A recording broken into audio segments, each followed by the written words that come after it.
আপোনালোকৰ আশা কৰোঁ ভগৱানে সকলোকে কুশলে ৰাখিছে পুনৰ এবাৰ আপোনালোকক সকলোকে মোৰ চেনেললৈ স্বাগতম জনাইছোঁ আজি বহুত দিনৰ মূৰত নতুন এটা ৰেচিপি বনাম বুলি ভাবিছোঁ আজি মাছৰুম বনাম বুলি ভাবিছোঁ যিটো অসমীয়াত কাঠফুলা বুলি কয় কেনেকুৱা হয় নাজানো চেষ্টা কৰিম বনাবলৈ আহকচোন চাওঁ কেনেদৰেনো মই বনাওঁ আৰু যদিহে মই বনোৱা ৰেচিপিটো আপোনালোকে ভাল পায় তেনেহ'লে লাইক কৰি দিব আৰু নতুনকৈ যদি কোনোবা মোৰ চেনেললৈ আহিছে তেনেহ'লে প্লিজ সাবস্ক্ৰাইব কৰিব নাপাহৰিব তেন্তে আৰু বেছি কথা নকওঁ কামত লাগি যাওঁ আহক চাই থাকিব আপোনালোকে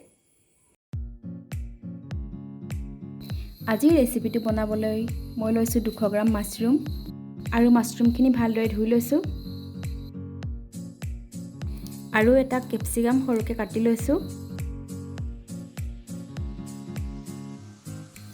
আৰু লগতে লৈছোঁ এটা কণী আৰু এটা পিয়াজ এনেদৰে এৰুৱাই লৈছোঁ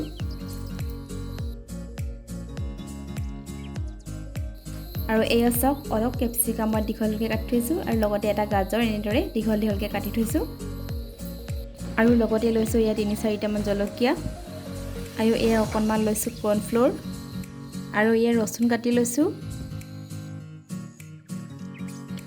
আৰু এয়া কেইটামান কাজু লৈছোঁ আৰু এয়া লৈছোঁ ধনিয়া পাত এয়া হ'ল শুকান জলকীয়া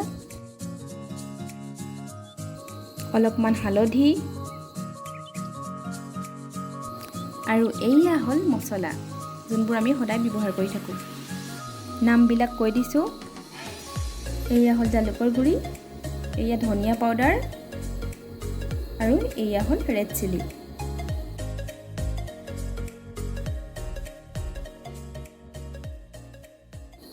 প্ৰথমে মই মাছৰুমবোৰ এনেদৰে সৰু সৰুকৈ এৰুৱাই লৈছোঁ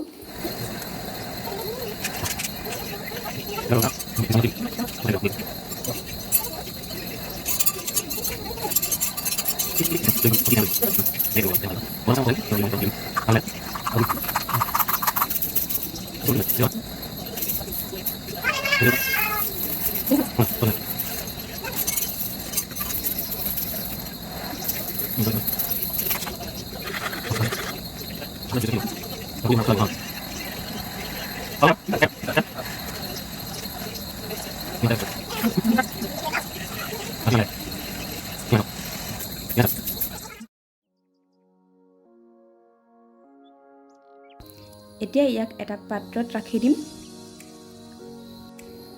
আৰু এটা কণী দি ভালদৰে মিহলি কৰিম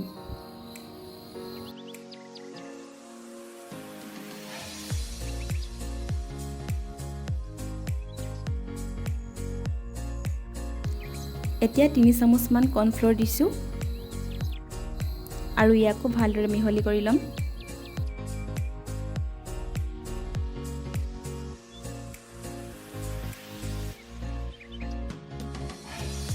আৰু এয়া চাওক এই ভালদৰে মিহলি হৈ গৈছে সেয়ে ইয়াত এতিয়া হালধি দিম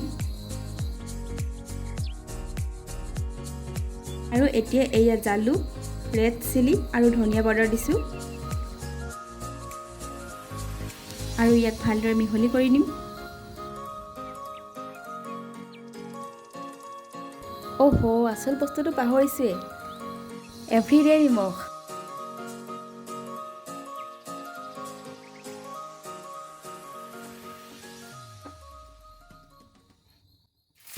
আৰু এতিয়া ইয়াক ফ্ৰাই কৰি লওঁ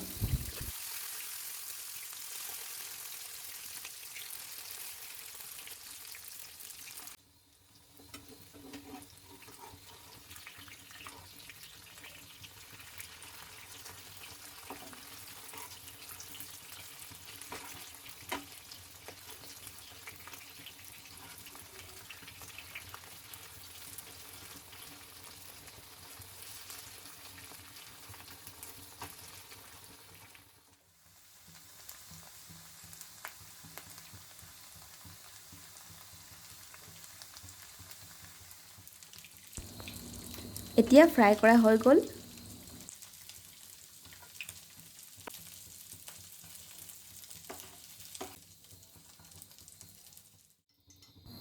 এতিয়া বাকিখিনি বনাবলৈ ফ্ৰাই কৰি বাকি থকা তেলকে ব্যৱহাৰ কৰিছোঁ এয়া দিলোঁ কচুৰি মেথি লগতে মিহিকৈ কাটি থোৱা ৰচুনবোৰ দি দিছোঁ। ইয়াক অলপ দেৰি লৰাই থকাৰ পাছত কাজু দিছোঁ।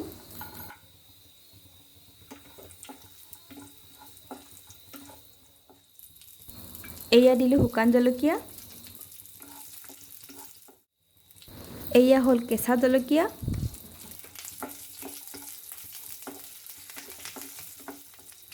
আৰু এতিয়া এৰুৱাই থোৱা পিঁয়াজখিনি দি দিছোঁ। অলপ দেৰি ভালদৰে লৰাই থকাৰ পাছত মিহিকৈ কাটি থোৱা গাজৰ আৰু কেপচিকামখিনি দি দিম।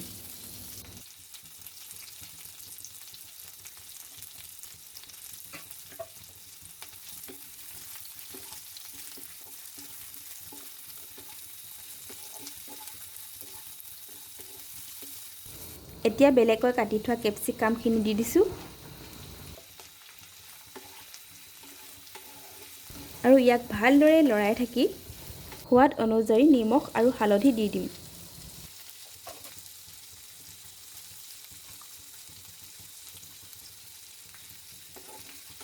দেখিবলৈ যে ইমান ধুনীয়া লাগিছে। এতিয়া ঢাকনিখন দি সিজিবলৈ দিম।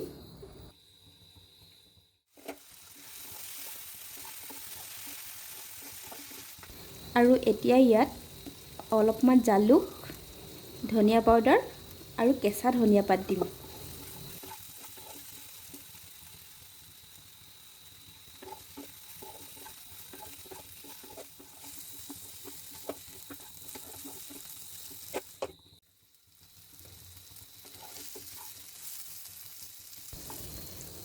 এতিয়া কেপচিকামখিনি সিজি গৈছে, সেয়ে এতিয়া ইয়াত ফ্ৰাই কৰি থোৱা মাছৰুমখিনি দি দিম।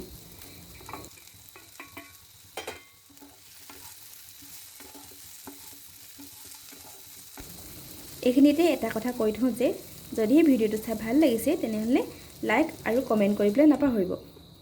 আৰু যদি মোৰ চেনেলত আপুনি নতুন তেনেহ'লে ছাবস্ক্ৰাইব কৰি কাষতে থকা বেল আইকনটো দবাই দিব।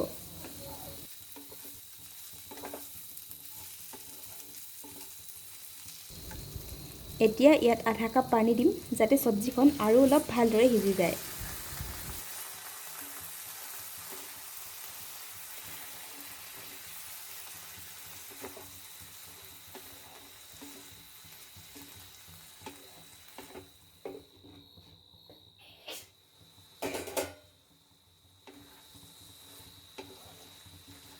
গোন্ধটো যে ইমান ভাল লাগিছে।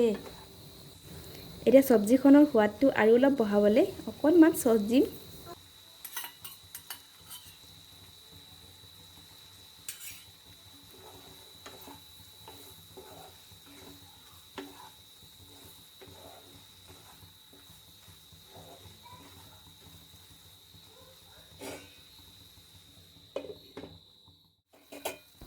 বহুত ধুনীয়াকৈ আমাৰ মাছৰুমৰ চব্জিখন এয়া বনি গ'ল। ভিডিঅ'টো শেষৰলৈকে চোৱাৰ বাবে ধন্যবাদ। আজিলৈ বাই বাই ফ্ৰেণ্ডছ।